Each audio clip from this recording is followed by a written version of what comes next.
આ છે રાજકોટની સાધુ વાસવાણી રોડ ઉપરની શાક માર્કેટ અને આ છે કચ્છી દાબેલીવાળા ચંદુ કાકા.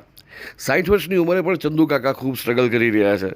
25 રૂપિયામાં દાબેલી, 40 રૂપિયામાં બ્રેડ કટકા, ભેળ, સેવપુરી જેવી વસ્તુઓ બનાવે. પોતાના પત્નીના ટ્રીટમેન્ટ માટે થઈને પોરબંદરથી રાજકોટ આવવું પડ્યું અને અહીંયા વ્યવસાયમાં ખૂબ સ્ટ્રગલ કર્યા પછી સાધુ વાસવાણી રોડ ઉપર તેઓ આજકાલ 5થી રાત્રે 10 વાગ્યા સુધી ઊભા રહે છે.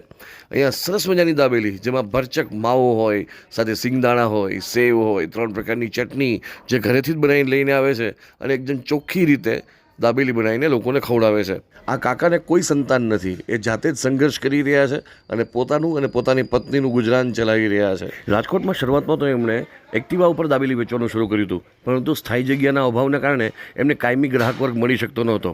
ફાઇનલી એમને સાધુ વાસવાણી રોડની આ શાક માર્કેટમાં જગ્યા ઉભા રહેવા માટે મળી છે. તો ત્યાંથી જ્યારે પણ નીકળો ત્યારે આ કાકાની દાબેલી જરૂરથી ખાજો.